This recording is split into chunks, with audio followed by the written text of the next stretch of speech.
साथियों नमस्ते। तो आज हम अध्याय 12 कुछ प्राकृतिक परिघटनाएं इसके प्रश्नोत्तर करेंगे और अध्याय 13 जो है उसके प्रश्नोत्तर का वीडियो मैं बना चुका हूं।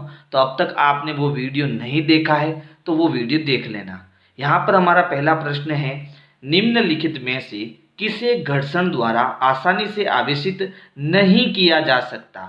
तो देखो, घर्षण द्वारा आवेश उत्पन्न होते हैं, ये हमने चैप्टर में पढ़ लिया है।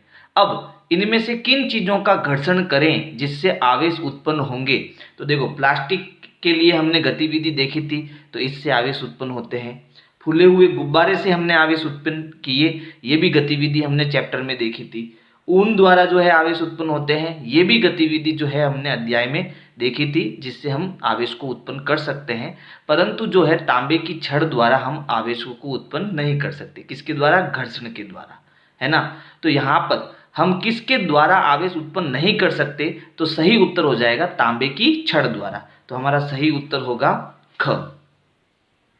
प्रश्न 2 है, जब कांच की छड़ को रेशम के कपड़े से रगड़ते हैं तो छड़ यानी छड़ क्या हो जाती है। तो ध्यान रखना, गतिविधि में हमने सीखा था कि छड़ धनावेशित हो जाती है और जो रेशम का कपड़ा है वो ऋणावेशित हो जाता है। यानी जब हम किसी भी कांच की छड़ और रेशम के कपड़े को आपस में रगड़ते हैं, उनमें घर्षण करते हैं, तो जो छड़ होती है वो हमेशा धनावेशित हो जाती है और जो कपड़ा है वो ऋणावेशित हो जाता है। तो हमारा सही उत्तर क्या हो जाएगा? ख हो जाएगा। प्रश्न 3 है, निम्नलिखित कथनों के सामने सही के सामने टी तथा गलत के सामने एफ लिखिए। तो जो सही है उसमें हमें ट्रू लिखना है और जो गलत है उसके सामने फाल्स यानी कि एफ लिखना है। तो यहाँ पहला प्रश्न है, सजातीय आवेश एक दूसरे को आकर्षित करते हैं। तो हमेशा ध्यान रखना, आवेश दो प्रकार के होते हैं। आवेश कितने प्रकार के होते हैं? दो प्रकार के। एक तो होता है धनावेश, धनावेश, ठीक है, जिसे हम प्लस से लिखते हैं, और दूसरा होता है ऋणावेश, है ना। क्या होता है? ऋणावेश, माइनस से लिखते हैं। देखो, सजातीय आवेश हमेशा एक दूसरे को प्रतिकर्षित करते हैं। यानी सजातीय आवेश का मतलब, अगर मान लो दो प्लस के आवेश है और दोनों एक दूसरे के पास में लाते हैं तो वो क्या करते हैं? प्रतिकर्षण करते हैं। इन्हें हम सजातीय आवेश बोलते हैं। तो सजातीय हमें आवेश हमेशा क्या करता है? प्रतिकर्षण करता है। और विपरीत आवेश जो होते हैं, जैसे एक प्लस का आवेश और दूसरा माइनस का आवेश, तो उनमें क्या होता है? आकर्षण होता है। अब बताओ, ये कथन हमारा सत्य है या असत्य है? तो यहाँ पर देखो, सजातीय आवेश जो होते हैं वो एक दूसरे को प्रतिकर्षण करते हैं, ना कि आकर्षण करते हैं, ठीक है। तो एक दूसरे से आकर्षित होते हैं क्या? नहीं, वो आकर्षित नहीं होते हैं, इसलिए यहाँ हम लिखेंगे एफ, ठीक है। अगला प्रश्न है, आवेशित कांच की छड़ आवेशित प्लास्टिक स्ट्रा को आकर्षित करती है। तो ये हमने गतिविधि अध्याय में देखी थी, जिसमें ये कथन हमारा क्या है? सही है। यानी सदैव एक आवेशित कांच की छड़ जो है वो आवेशित प्लास्टिक स्ट्रा को अपनी ओर क्या करेगी? आकर्षित करेगी। तो ये कथन हमारा सही है। घ है, तड़ित चालक किसी भवन की तड़ित से सुरक्षा नहीं कर सकता। तो ये कथन हमारा फाल्स है, क्योंकि देखो, हम तड़ित चालक क्यों लगाते हैं? तो यहाँ समझना इसको, जैसे मान लीजिए ये हमारा क्या है? एक मकान है, ठीक है, ऐसे ही समझ लेना इसको, मकान है, और इसके ऊपर हमने क्या लगा दिया? एक तड़ित चालक लगा दिया। तो जब तड़ित होता है यानी बिजली गरजती है, और मान लो ये बिजली इस किस पर पड़ जाए? इस तड़ित चालक पर पड़ जाए, तो इस तड़ित चालक का जो संपर्क है वो भूमि से होता है। तो ये जो बिजली यहाँ गिरेगी वो सारे आवेश, यानी बिजली में क्या होते हैं? आवेश होते हैं, तड़ित में आवेश होते हैं। तो ये सारे तड़ित आवेश जो है वो इस तड़ित चालक के पास यहाँ आएंगे और सारे कहाँ चले जाएंगे? इस भूमि के अंदर चले जाएंगे, जिससे हमारी घर की क्या हो जाएगी? सुरक्षा हो जाएगी। जबकि ये कथन क्या कह रहा है? ये कथन कह रहा है कि तड़ित चालक किसी भवन की तड़ित से सुरक्षा नहीं कर सकता। क्या? तड़ित चालक हमेशा भवन की तड़ित से क्या करता है? सुरक्षा करता है। इसलिए ये कथन हमारा क्या हो जाएगा? फाल्स हो जाएगा। अगला प्रश्न है, भूकंप की भविष्यवाणी की जा सकती है। तो देखो, भूकंप की कभी भी भविष्यवाणी नहीं की जा सकती है। हम तड़ित की भविष्यवाणी तो कर सकते हैं, मौसम से संबंधित कुछ भविष्यवाणी तो हम कर सकते हैं, लेकिन हम भूकंप से किसी प्रकार की भविष्यवाणी नहीं कर सकते हैं। प्रश्न 4 है, सर्दियों में स्वेटर उतारते समय चट चट की ध्वनि सुनाई देती है, व्याख्या कीजिए। तो देखो, सर्दियों में हम स्वेटर उतारते हैं तब एकदम से चट चट की ध्वनि आती है। ऐसा क्यों होता है? तो इसका उत्तर है, जब हम स्वेटर को उतारते हैं तो ऊनी कपड़े और हमारे शरीर में घर्षण होने के कारण स्वेटर तथा शरीर दोनों आवेशित हो जाते हैं, है ना। यानी जो ऊनी कपड़ा है और हमारा शरीर है उसमें क्या हो रहा है? घर्षण हो रहा है। और हम जानते हैं कि कुछ पदार्थों में जब घर्षण होता है तो आवेश उत्पन्न होते हैं, और जब इनका घर्षण हुआ तो स्वेटर और हमारा शरीर दोनों क्या हो गए? आवेशित हो गए। यानी किसी के ऊपर धनात्मक आवेश आ गया तो किसी के ऊपर ऋणात्मक आवेश आ गया, है ना। कुल मिला के दोनों एक दूसरे क्या हो गए? आवेशित हो गए। इन आवेशों के एक दूसरे के संपर्क में आने के कारण हुए आकर्षण और प्रतिकर्षण के कारण चट चट की ध्वनि सुनाई देती है ना। हम जानते हैं कि जब आवेश उत्पन्न होते हैं तो कुछ आवेश धनात्मक होते हैं और कुछ आवेश ऋणात्मक होते हैं। तो या तो उनमें आकर्षण होगा या प्रतिकर्षण होगा। तो जब ये प्रक्रिया उनमें होती है तब या आकर्षण हो या प्रतिकर्षण हो, जब ये प्रक्रिया होती है तब चट चट की ध्वनि हमें सुनाई देती है। प्रश्न क्लियर हुआ? देखो, अगर आपको समझ में आ रहा है तो वीडियो को लाइक कर दो और अपने दोस्तों को शेयर कर दो। प्रश्न 5 है, जब हम किसी आवेशित वस्तु को हाथ से छूते हैं तो वह अपना आवेश खो देती है, व्याख्या कीजिए। यानी प्रश्न कह रहा है कोई भी आवेशित वस्तु है, जैसे ही हम उसको हाथ लगाएंगे तो वो अपना आवेश खो देगा, ऐसा क्यों होता है? तो इसका उत्तर देखो क्या है। हमारा शरीर जो है विद्युत का सुचालक है। यानी हमारा शरीर जो है उसमें आवेश एक जगह से दूसरी जगह पर जा सकते हैं, क्योंकि हमारा शरीर क्या है? विद्युत का सुचालक है। यानी आवेशों को जाने का रास्ता उसमें मिल सकता है। इसलिए यदि हम किसी आवेशित वस्तु को हाथ से छूते हैं तो उसका आवेश हमारे शरीर से होकर पैरों की सहायता से पृथ्वी में चला जाता है और आवेशित वस्तु अनावेशित हो जाती है। इस प्रक्रिया को भूसंपर्कण कहते हैं। अब इस बात को समझना। देखो, यहाँ पर जैसे मान लो ये कोई वस्तु है और इसके पास में कुछ आवेश है, मान लो ये आवेश है इसके पास में, ठीक है। और जैसे ही हम इस पर क्या करेंगे? हाथ लगाएंगे, इसको हाथ लगाएंगे तो ये जो आवेश है हमारे हाथ के अंदर आ जाएंगे। क्यों? क्योंकि यहाँ पर इन आवेशों को जाने का रास्ता मिल जाएगा, क्योंकि हमारा जो शरीर है वो विद्युत का सुचालक होता है। और ये क्या होगा? ये जैसे हमारे मान लो पैर है, ठीक है, और ये पैर जो है थोड़ा ठीक नहीं बना है। आप ऐसे समझ लो कि ये हमारा पैर है जो किससे स्पर्श है? जमीन से स्पर्श है, ठीक है। तो जो ये पृथ्वी होती है, जमीन होती है, वो आवेशों की एक तरीका से भूखी होती है। कितने भी आवेश उसको दो, उसके अंदर यानी भूमि के अंदर चले जाते हैं। तो ये एक सर्किट बन जाता है। क्या बन जाता है? विद्युत परिपथ बन जाता है। यहाँ पर आवेशों को जाने का रास्ता बन जाता है। तो जैसे ही हम उस आवेशित वस्तु को हाथ से छुएंगे तो ये सारे आवेश जो है हमारे शरीर से होकर पैरों द्वारा कहाँ चले जाएंगे? भूमि के अंदर चले जाएंगे। और इस प्रक्रिया को जो है हम भूसंपर्कण भी कहते हैं, ठीक है। प्रश्न 7 है, तड़ित से अपनी सुरक्षा के 3 उपाय सुझाइए। यानी जब मौसम खराब होता है और बिजली कड़कड़ाती है यानी तड़ित होता है, तब हमें अपनी सुरक्षा के लिए क्या उपाय करने चाहिए? तो इसके लिए उत्तर है, तड़ित की गरज सुनते ही किसी मकान अथवा भवन में चले जाइए, है ना। जब तड़ित की गर्जना होती है तब हमें किसी मकान में चले जाना चाहिए। दूसरा है, यदि आप किसी कार अथवा बस द्वारा यात्रा कर रहे हैं तो वाहन की खिड़कियां व दरवाजे बंद कर ले। यानी अगर हम किसी भी वाहन में हैं तो जब तड़ित होता है तब तुरंत हमें वो खिड़कियां और दरवाजे क्या कर लेने चाहिए? बंद कर लेने चाहिए। तीसरा है, यदि खुले क्षेत्र में हो तो जमीन पर सिमट कर नीचे बैठना चाहिए। यानी कि अगर मान लो ना तो कोई मकान है ना किसी हम वाहन के अंदर बैठे हैं, एकदम खुला स्थान है, ठीक है, तो खुले स्थान पर हमें क्या करना चाहिए? अगर तेज तड़ित होता है तो हमें जमीन पर सिमट कर नीचे बैठ जाना चाहिए। अब प्रश्न 8 है, आवेशित गुब्बारा दूसरे आवेशित गुब्बारे को प्रतिकर्षित करता है।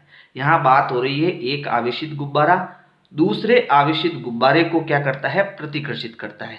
सीधी सी बात है, इस पर जो आवेश होंगे और इस पर जो आवेश होंगे वो सेम होंगे। क्यों? क्योंकि यहाँ दोनों ही आवेशित कौन है? गुब्बारा है।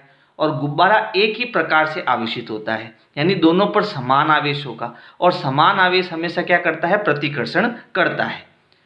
जबकि अनावेशित गुब्बारा, अब देखो यहाँ पर अनावेशित गुब्बारे की बात हो रही है, यानी गुब्बारे पर किसी प्रकार का आवेश नहीं है, इसलिए इसको हम अनावेशित गुब्बारा बोलेंगे।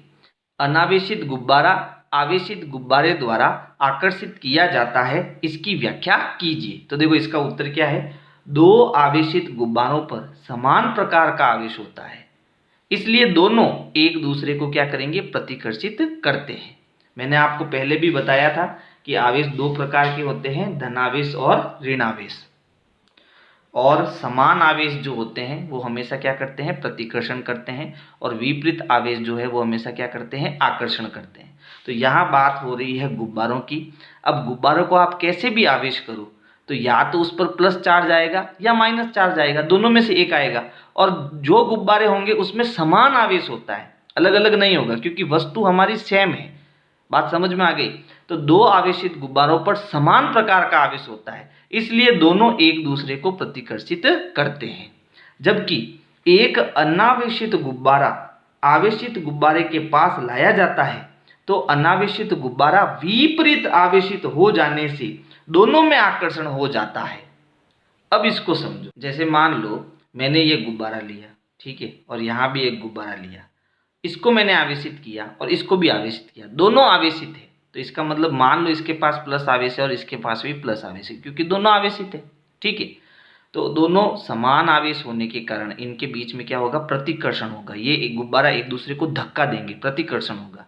जबकि एक तो है अनावेशित गुब्बारा और दूसरा हमारा क्या है, आवेशित गुब्बारा। तो इसके पास प्लस आवेश है और इसके पास कोई आवेश नहीं है, तो इसमें इसका मतलब हुआ कि यहाँ जो इलेक्ट्रॉन है, ये देखो प्लस है, इसका मतलब इसके पास इलेक्ट्रॉन क्या है, कम है, और यहाँ ये किसी प्रकार का आवेशित नहीं है, इसका मतलब यहाँ इलेक्ट्रॉन क्या है, ज़्यादा है, ठीक है। यानी यहाँ माइनस आवेश कम है और यहाँ माइनस आवेश ज़्यादा है, यहाँ माइनस आवेश कम है, इसीलिए तो इसके पास प्लस आवेश है, ठीक है। तो ये कम और ज़्यादा होने के कारण ये तो आपका क्या हो गया, ऋणावेशित हो गया, क्योंकि इसके पास माइनस ज़्यादा है तो ये ऋणावेशित हो गया, और इसके पास माइनस कम है तो ये क्या हो गया, धनावेशित हो गया। तो ये दूसरे के क्या हो गए, विपरीत चार्ज इसके पास में आ गया, विपरीत आवेशित हो गए, इसलिए इन दोनों के बीच में क्या होगा, आकर्षण होगा, यानी ये गुब्बारा इसको खींचेगा और ये गुब्बारा इसको खींचेगा। बात समझ में आ गई? देखो जब दोनों समान आवेशित है तो दोनों के बीच प्रतिकर्षण होगा, एक आवेशित है और एक अनावेशित है तो दोनों के बीच में विपरीत आवेश ऑटोमेटिक बन जाएगा और दोनों के बीच में क्या हो जाएगा, आकर्षण हो जाएगा। ये इस प्रश्न का आंसर होगा। प्रश्न 9 है, चित्र की सहायता से किसी ऐसे उपकरण का वर्णन कीजिए जिसका उपयोग किसी आवेशित वस्तु की पहचान में होता है। यानी किसी वस्तु को हमने घर्षण किया, रगड़ा, और उस पर आवेश आया या नहीं आया, उसकी पहचान हम कैसे करेंगे, तो इसके लिए हम एक ऐसा उपकरण बना सकते हैं। तो इसी का उत्तर हम यहाँ पढ़ते हैं। देखो, विद्युतदर्शी का उपयोग किसी आवेशित वस्तु की पहचानने में किया जाता है, यानी उस उपकरण का नाम क्या है, विद्युतदर्शी है, ठीक है। ये विद्युतदर्शी जो है एक ऐसा उपकरण है जिससे हम किसी भी वस्तु पर आवेश है या नहीं इसकी पहचान कर सकते हैं। इसे बनाने के लिए, यहाँ पर ये बनाने के लिए कर देना है, ठीक है। इसे बनाने के लिए एक जार लेकर उसे गत्ते से ढक देते हैं। तो यहाँ पर चित्र में देखो, ये हमारे पास क्या है, एक जार है, ठीक है, ये जार है, कांच का जार, और इसको हमने क्या करा, एक गत्ते से ढक दिया। तो इससे हमें गत्ते से ढक देना है। एल्यूमिनियम की 2 पत्तियां लेते हैं और एक पेपर क्लिप में पत्तियों को लटका देते हैं। हमें क्या करना है, यहाँ पर एल्यूमिनियम की यहाँ 2 पत्तियां लेनी है, और ये एक पेपर क्लिप है जो क्या है, ये धातु का बना होता है। किसका बना होता है, धातु का बना होता है। इस पेपर क्लिप में जो है हमें इस एल्यूमिनियम की पट्टी को ऐसे लटका देना है और स्वतंत्र रूप से लटकाना है, ठीक है।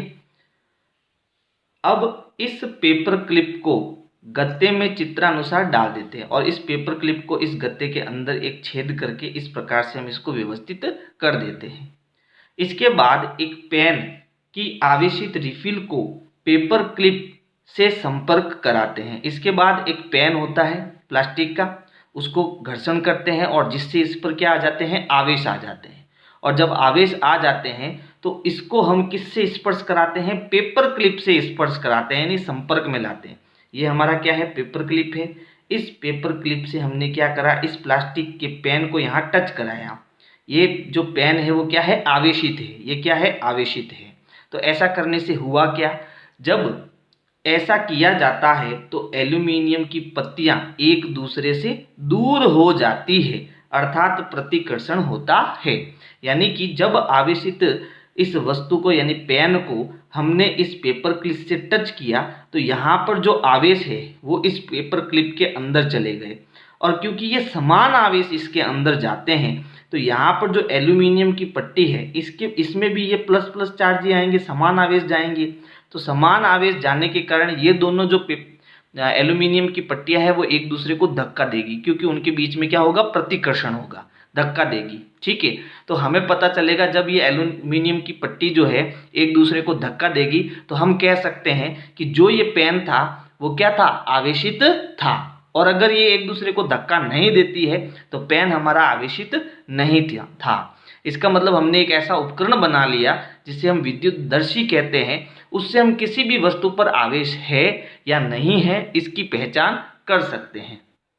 प्रश्न 10 है, भारत के उन 3 राज्यों की सूची बनाइए जहां भूकंपों के झटके अधिक संभावित है। तो उत्तर है, भारत के निम्न राज्यों में भूकंपों के झटके अधिक संभावित है। तो पहला राज्य है गुजरात, दूसरा है राजस्थान और तीसरा है हिमाचल प्रदेश। प्रश्न 11 है, मान लीजिए आप घर से बाहर हैं तथा भूकंप के झटके लगते हैं, आप अपने बचाव के लिए क्या सावधानियां बरतेंगे। तो उत्तर है, घर के बाहर भूकंप के झटके से बचाव। पहला बचाव है भवन, वृक्ष, विद्युत लाइनों से दूर किसी खुले स्थान पर लेट जाएं, ये पहला बचाव है। दूसरा, कार या बस में से बाहर न निकले। और तीसरा है, कार या बस को खुले स्थान की ओर ले जाए। तो ये आपके प्रश्न 11 का आंसर हो जाएगा। प्रश्न 12 है, मौसम विभाग यह भविष्यवाणी करता है कि किसी निश्चित दिन तड़ित झंझा की संभावना है और मान लीजिए उस दिन आपके बाहर जाना है, क्या आप छतरी लेकर जाएंगे, इसकी व्याख्या कीजिए। यानी कि मौसम विभाग ने भविष्यवाणी कर ली कि भाई इस दिन तड़ित झंझा होगी और आपको भी क्या करना है, बाहर निकलना है।